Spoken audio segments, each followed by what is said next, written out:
Good morning students. Goswami Tulsidas Bharat महिमा 2 paragraph आप पढ़ चुके हैं। 3rd paragraph. भरत प्रेम थी समय जस तस कहीं सकई नशेष कवहीं अगम जिम ब्रह्म सुख अस्म मलिन जनेश। भरत प्रेम ते ही समय। प्रस्तुत पद में द्वय में कवि तुलसीदास ने भरत के प्रेम के सम्मुख अपनी कवि प्रतिभा को तुच्छ बताकर अपनी विनयशीलता का परिचय दिया है। उन्होंने यहाँ पर वर्णन किया है।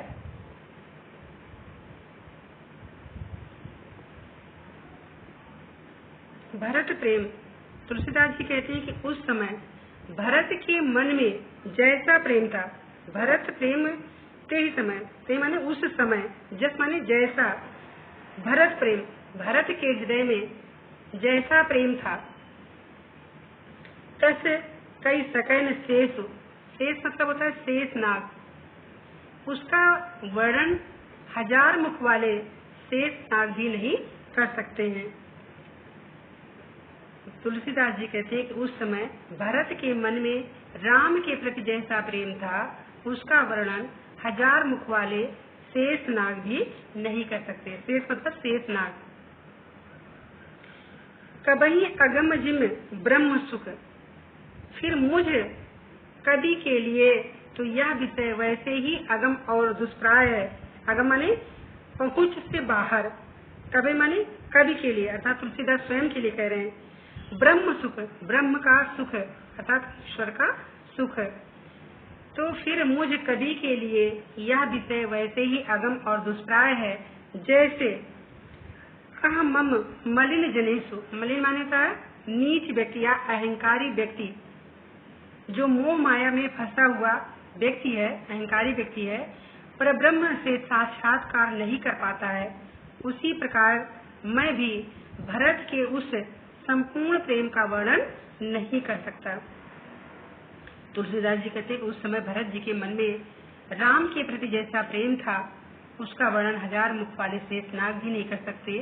फिर मुझ कवि के लिए तो यह विषय वैसे ही अगम और दुष्प्राय है, कठिन है, जैसे अहंकार और ममता से परिपूर्ण मलिन व्यक्ति के लिए परमानंद अर्थात ईश्वर का आनंद। तुलसीदास जी के कहने का आशय यह है कि जिस प्रकार से अहंकारी और मोह माया में फंसा हुआ व्यक्ति पर ब्रह्म से साक्षात्कार नहीं कर सकता, उसी प्रकार मैं भी भरत के उस संपूर्ण प्रेम का वर्णन नहीं कर सकता।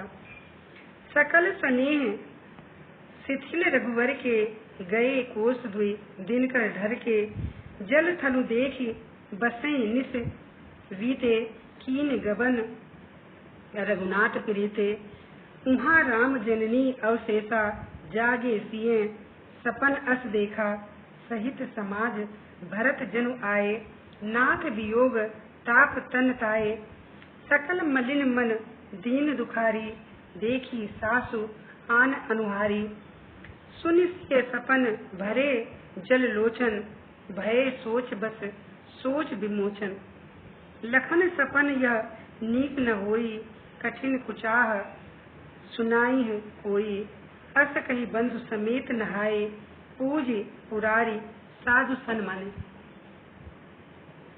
उस दिन श्री राम के अत्यधिक स्नेह से सकल स्नेह शिथिल रघुवर के, शिथिल माने का शिथिल भरत जी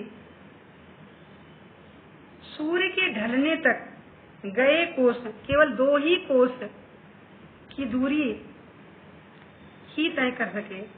उस दिन ढल के माने होता है सूर्य के अस्त होने तक, सूर्य के ढलने तक कोस हुए 2 कोस ही शिथिल रघुवर, शिथिल भरत जी अर्थात स्नेह से प्रेम से शिथिल भरत जी सूर्य के ढलने तक केवल 2 कोस ही दूरी तय कर सके।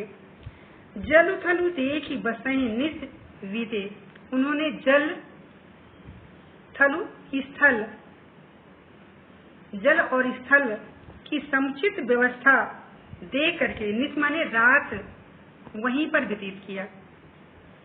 उन्होंने जल और स्थल की समुचित सुविधा देकर के रात वहीं बिताई। कीन गबन रघुनाथ प्रीते, और फिर श्री राम से मिलने के लिए प्रस्थान किया। कीन गबन, गबन माने होता है जाना या गमन करना। रघुनाथ प्रीते, राम के प्रेम से परिपूर्ण। रात्रि बिताने के बाद फिर श्री राम से मिलने के लिए प्रस्थान किया। वहाँ राम जननी अवशेषा, इधर श्री राम रात्रि के शेष रहते ही जाग गए। वहाँ राम रजनी, रजनी माने होता रात्रि, अवशेषा माने शेष रहने से पहले, अर्थात रात्रि बीती ही नहीं थी, उससे पहले ही श्री रामचंद्र जी वहाँ पर जाग गए। जागे सिए सपन अस देखा, और तभी सीता जी ने एक ऐसा दुख स्वप्न देखा कि घबराकर उनकी भी आंखें खुल गई, और वह श्री रामचंद्र जी से उस स्वप्न को सुनाने लगी। उन्होंने देखा सहित समाज भरत जनु आए। उन्होंने श्री रामचंद्र जी से कहा कि मैंने स्वप्न में देखा कि मानो भरत जी यहाँ पर समाज सहित संपूर्ण समाज के साथ यहाँ पर आए हुए हैं। नाथ वियोग ताप तनताए, हे प्रभु वियोग के कारण, प्रभु के वियोग की अग्नि में उनका शरीर जल रहा है। अर्थात प्रभु मतलब श्री रामचंद्र जी के वियोग की अग्नि में भरत जी का संपूर्ण शरीर जल रहा है। ताप माने अग्नि में। सकल मलिन मनुदीन दुखारी, उनके साथ आए सभी लोग के मुख जो हैं वो मलिन है, अर्थात दीनहीन से उनके सबके मन अत्यंत दुखी हैं। देखी सासु आन अनुहारी, और मैंने उनके साथ आई हुई सासुओं को भी दूसरे रूप में देखा। दूसरे रूप मतलब होता है विधवा रूप में देखा। सुनिए सपन जले भर लोचन, सीता जी के इस स्वप्न को सोच करके, लोचन माने नेत्रों में, सपन माने स्वप्न को, सीता जी के इस प्रकार के स्वप्न को सुन करके श्री रामचंद्र जी के आंखों में आंसू आ गए। भय सोच बस सोच विमोचन, सोच विमोचन मतलब होता है चिंताओं को दूर करने वाले प्रभु श्री रामचंद्र जी। आज संसार भर की चिंताओं को दूर करने वाले श्री रामचंद्र जी आज चिंताग्रस्त हो गए, अर्थात संसार भर की चिंता को दूर करने वाले श्री राम स्वयं चिंताग्रस्त हो गए। लखन सपन या नीक न हुई, उन्होंने अपने अनुज लक्ष्मण से कहा कि हे लक्ष्मण, यह स्वप्न नीक न हुई, अर्थात अच्छा नहीं है। ये स्वप्न जो भी सीता जी ने देखा है या कोई अच्छा स्वप्न नहीं है। लगता है कठिन कुचाह सुनाए है कोई, ऐसा लगता है कि जैसे अत्यधिक कष्टकारी समाचार सुनाने वाला कोई है, अर्थात हमें ऐसा आभास हो रहा है कि जैसे कोई कष्टकर अशुभ समाचार सुनने को मिलने वाला है। ऐसा कहीं बंधु समेत न आए, ऐसा कह करके रामचंद्र जी अपने भाई लक्ष्मण के साथ स्नान करके पूज पुरारी, पुरार माने होता है शिव जी, पूज माने पूजा की, साधु सन माने और साधु संतों की वंदना करके उनका सम्मान किया। क्या कह करके श्री राम ने अपने भाई लक्ष्मण सहित स्नान करके शिव की पूजा करने के उपरांत साधु संतों की वंदना करके उनका सम्मान किया।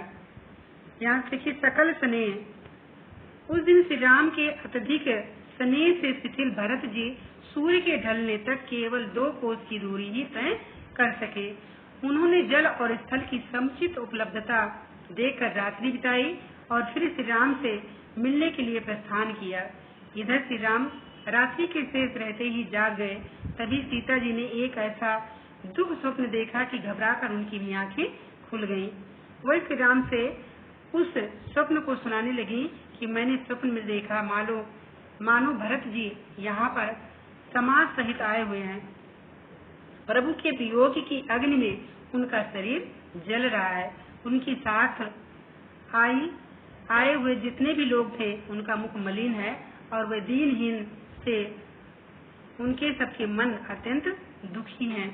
मैंने उनके साथ आई हुई अपनी सासुओं को भी दूसरे रूप में देखा, दूसरे रूप मतलब विधवा रूप में देखा। सीता जी के इस स्वप्न को सुनकर श्री राम की आंखों में आंसू आ गए और संसार भर की चिंताओं को दूर करने वाले वे श्री राम स्वयं चिंताग्रस्त हो गए। उन्होंने अपने अनुज लक्ष्मण से कहा कि हे लक्ष्मण, क्या कोई अच्छा स्वप्न नहीं है? लगता है हमें कोई अत्यधिक कष्टकर अशुभ समाचार सुनाने वाला या सुनने को मिलने वाला है। यह कहकर के श्री राम ने भाई लक्ष्मण सहित स्नान करके शिव की पूजा करने के उपरांत साधु संतों की वंदना करके उनका सम्मान किया। काव्य गत सौंदर्य और पौराणिक मान्यता के अनुसार शेष नाग के 1000 मुख हैं, किंतु वे भी भरत के प्रेम का वर्णन कर पाने में असमर्थ हैं। तुलसीदास ने प्रस्तुत दोहे में स्वयं को भरत के प्रेम वर्णन में असमर्थ बता करके अपनी नम्रता का परिचय दिया है। भाषा अवधि भाषा है। शैली गेय प्रबंधात्मक शैली, अलंकार उपमा अनुप्रास अलंकार, रस शांत रस, छंद दोहा एवं चौपाई।